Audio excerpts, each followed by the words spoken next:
The sun was rising over the dry plains, its warmth creeping slowly across the grasslands. A clan of 30 people, men, women, children, and elders, was already awake, packing what little they owned. For generations they had roamed as hunters and gatherers, moving with the herds, following the seasons, and surviving by what nature provided. But now nature was failing them. Game was scarce. The great herds of wild aurochs had moved farther north. The gazelle herds thinned with each passing year. Rivers ran low, and berries dried on the bushes before they ripened.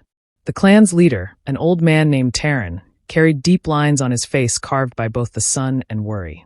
He had seen hunger gnaw at his people more fiercely than wolves. His daughter, Lyra, was younger, bold, and restless. Unlike her father, she believed the answer to survival lay not in moving endlessly, but in staying. Their journey brought them to a wide river valley, the soil dark and rich compared to the stony plains behind them.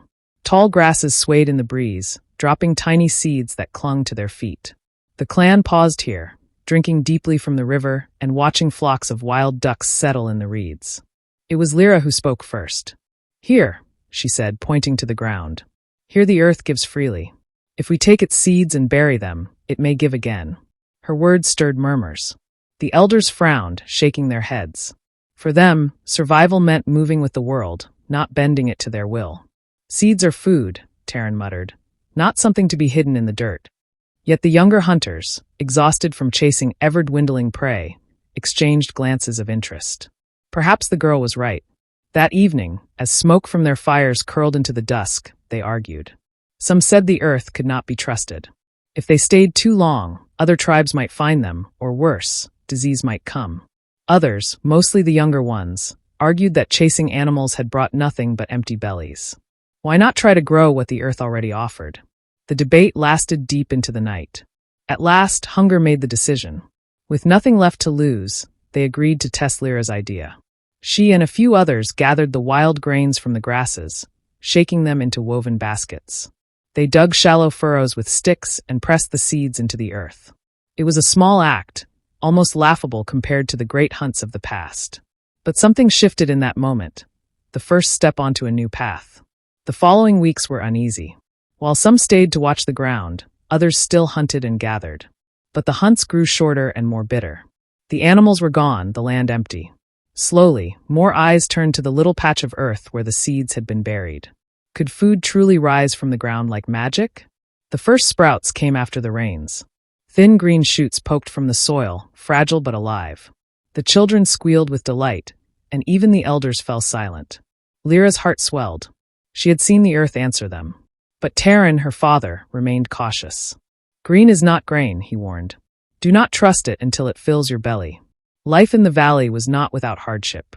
The river sometimes flooded, sweeping away their camp. Insects bit at their legs. Wolves circled the edges of their fires at night. Yet there was something different in the air, an anchor that held them. No longer were they simply wanderers chasing shadows of animals. They were watching the ground, waiting, hoping. Every day, women and children checked the little field, pulling weeds, chasing away birds, and whispering small prayers to the earth. Time passed. Their first harvest was still far away, but the change had already begun. Families built temporary shelters of reeds and mud, stronger than their usual tents. They began digging pits to store food, planning not for days but for months. The clan had never thought so far ahead before. The promise of grain gave them a new rhythm, one tied not to the chase of animals, but to the patience of growth. And with that patience came fear. What if the seeds failed? What if the earth betrayed them? Already some whispered that they were angering the old spirits of the hunt. Others muttered that staying too long in one place would bring rival clans. Yet still they lingered, torn between the comfort of hope and the memory of the old ways. As the season stretched on, Taran stood by the river, watching the shoots sway in the wind. His daughter Lyra came beside him, her hands stained with soil. "Father," she said quietly, "we cannot go back. The world behind us is empty." He did not answer at first. Then slowly he nodded. "Then may the earth forgive us, child. For today we bury the old life." The valley was no longer just a resting place, it had become a home. By the time the sun rose high over the plains, the clan's camp no longer looked like the makeshift shelters of nomads. Mud walls, supported by wooden posts, stood firm against the wind. Roofs were thatched with reeds from the river. Smoke drifted steadily from hearths inside, carrying the scent of boiling grain and roasted roots. For the first time in memory, the people felt the pull of belonging. The little patch of earth where Lyra had planted seeds had grown into a field of golden stalks. Each swayed in the breeze, carrying the promise of food. The children, who once chased hares across the plains, now chased sparrows from the crops, shouting and throwing stones to protect the fragile grain. Women bent their backs grinding harvested seeds between stones, producing flour finer than anything their hands had touched before. Men, who once carried spears, now carried digging sticks, pressing them into the soil to widen the fields. The shift was not without resistance. Some of the hunters muttered bitterly as they labored in the dirt. "We were wolves," one spat, wiping sweat from his brow. "Now we are moles, scratching in the ground." His words found agreement among those who missed the thrill of the chase. But their bellies told a different story. The wild herds were gone. Hunger had sharpened their bones. The earth, however strange, had offered something new. Yet the new way of life was hard, harder than any had imagined. The first harvest, small and uneven, filled their baskets, but much was lost to pests. Locusts descended in clouds, devouring entire patches in a single day. Mice crept into their storage pits, gnawing through the woven baskets. When the rains came too hard, the river swelled, drowning part of the field in mud. Each loss cut deep. Food that was meant for months vanished in days. Disease, too, found its way among them. Living close to goats they had begun to tame, the clan felt new fevers burn through their bodies. Children coughed and elders weakened. Taran watched helplessly as one of his oldest companions, who had walked the plains at his side for decades, wasted away on a bed of reeds. The healer women shook their heads, unable to name the sickness. "The animals bring their spirits with them," some whispered. "Perhaps they curse us for binding them." Despite the hardship, the seeds of change kept pushing upward, literally and figuratively. Each season they learned. Lyra discovered that planting seeds in rows made weeding easier. Another youth found that soaking seeds before burying them made them sprout faster. A hunter, who once despised farming, realized goats could be penned and milked, giving food even when the grain ran low. Small discoveries, shared among them, began shaping a rhythm of survival. Still, fear never left. Every family guarded its portion of grain fiercely. One night, a fight broke out when a man was caught stealing from a neighbor's storage pit. His punishment was harsh, exile into the wilderness. It was a reminder that the earth gave only so much, and that hunger could drive even kin to betrayal. The old life of sharing and moving as one had begun to fracture. Amid these struggles, rituals grew stronger. When storms threatened the crops, they lit fires at the field's edge, chanting to the unseen powers of earth and sky. At planting time, they scattered drops of blood from freshly hunted birds across the soil, hoping to feed the ground with life. These rites gave comfort, though no one knew if they swayed the earth. Taran watched them with a furrowed brow, torn between the faith of his ancestors and the new path his daughter's vision had forced upon them. The first true harvest came with both relief and disappointment. The fields yielded more than the clan had ever gathered in wild seeds, yet it was less than what they needed to thrive through winter. Still, as they ate bread made from their own grain for the first time, a sense of wonder filled the camp. The taste was rough, coarse between the teeth, but it was theirs, pulled not from a chase, not from chance, but from their own hands. That night, as the stars glimmered above, Lyra sat with her father. "We are no longer hunters, father," she said softly, holding a piece of bread. "We are something else." Taran stared into the fire, the bread untouched in his hands. "Something else, yes," he murmured. "But whether stronger or weaker, I do not yet know." And so the clan entered a new chapter of their struggle, tied to the land, bound by the promise of grain, and haunted by the fear that the earth could turn against them at any moment. Winter arrived with a bitter edge. The river valley, once green and lively, was now gray and cold. Smoke hung heavy in the air as families huddled inside their reed and mud homes, guarding their grain stores as if they were treasures. For months they had labored to fill those pits, yet already the baskets seemed too light. Hunger crept into the camp like a shadow that refused to leave. The first problem was rot. Grain that had been buried too damp sprouted useless shoots in the dark, spoiling entire caches. Families wailed as they opened their pits to find nothing but mold and crawling insects. The clan shared at first, giving what they could spare, but fear soon outweighed generosity.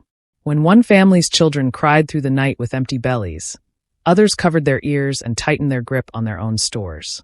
Then came the disputes. Men accused one another of hiding extra grain, of stealing from the fields, of letting goats wander where they should not. Old friendships soured. Brothers who once hunted side by side now shouted in each other's faces. One night, a man struck his neighbor with a stone after finding his child sneaking near a storage pit. The boy had only been curious, but suspicion had already poisoned the air. Taran, weary with age, struggled to hold the clan together. He called councils by the fire, urging patience and unity. "The land is harsh," he told them, "but we are harsher if we turn against each other." His words carried weight, but less than before. A new generation was rising, people who measured strength not in wisdom of the hunt, but in control of the grain. Quietly, a new order was forming. Those who guarded the fields and storage pits began to command more respect than those who remembered the old ways. Conflict came not only from within. Neighboring clans still roamed the plains as hunters, lean and desperate like wolves. Twice that winter, raiding parties appeared on the valley's edge. At first, they came begging for food, offering skins and bones in trade. When the farmers refused, fearing they themselves had too little, the outsiders grew violent. Spears clashed. Arrows whistled through the air. The farmers drove them away, but not without loss. 2 young men fell, bleeding into the snow, their deaths a grim reminder that farming brought not only food, but also enemies. It was in these hard days that rituals deepened. At the heart of the settlement, a circle of stones was raised. There, offerings were made to unseen forces, seeds, milk, and sometimes blood. Women sang chants to the spirit of the earth, asking her to guard the fields. Men placed carved figures of animals and sun discs at the borders of their land, hoping to frighten away both raiders and hunger. These rituals gave the people comfort, though their true power remained unknown. Lyra, who had once dreamed so boldly of planting seeds, now felt the weight of those dreams pressing upon her. She watched children grow gaunt and mothers cut their own portions smaller so little mouths could eat. At night she lay awake, wondering if she had led her people into a trap. Hunting had been uncertain, yes, but never had hunger felt so constant, so cruel. Farming promised stability, yet it chained them to a land that sometimes betrayed them. Amid despair, a spark of innovation flickered. One man discovered that clay, hardened in the fire, could hold grain tighter than baskets or pits. Another shaped stones into sharper blades, able to cut stalks more quickly. The women, who ground seeds each day until their arms ached, began shaping stones into smoother grinding slabs, easing their labor. Small changes, but each one a step toward endurance. By the time spring returned, the clan had survived, though not unscarred. Some had starved, others had left in search of easier lands. But those who remained stood hardened, bound by a new sense of community born from shared suffering. They had learned that farming was not just about bending the earth to their will, but about bending themselves, shaping new rules, new roles, and even new faith.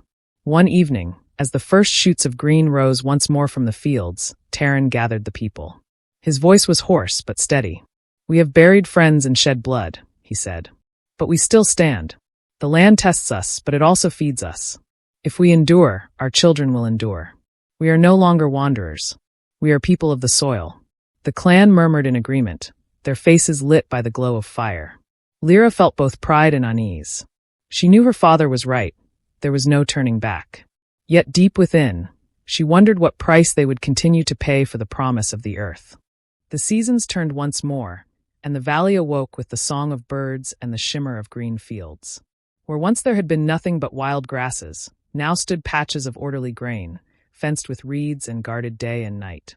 Goats bleated from crude pens, pottery jars lined the walls of huts, and smoke rose from hearths that never truly went out. The clan was no longer simply surviving. They were building something that would last. Yet the new life carried its own weight. Each morning began with toil. Men dug channels to guide the river's water into thirsty fields. Women bent low for hours, weeding and grinding. Children fetched firewood, hauled water, and learned to scatter seeds with careful hands. Every day was the same rhythm of labor, repeated endlessly. Unlike the hunt, there was no chase, no sudden triumph, only the slow, back-breaking cycle of planting and harvest. Freedom had been traded for certainty, and with certainty came power. Those who controlled the storage pits held quiet authority.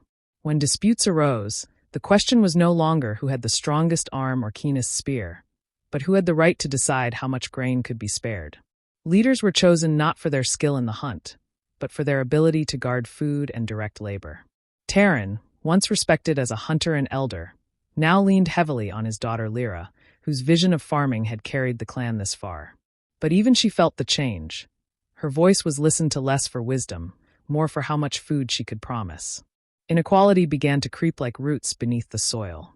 Some families worked larger plots, gathering more grain than others. Those with stronger storage pits fared better in lean months. Quiet resentment grew among the poorer families, who whispered that farming had bound them to endless work while enriching only a few. Old bonds of kinship strained under the new weight of property. Yet the land also gave them strength. With steady food, more children survived into youth. Infants who once perished in the hunger of winter now lived, their laughter filling the huts. Tools grew sharper, houses sturdier, and knowledge deeper.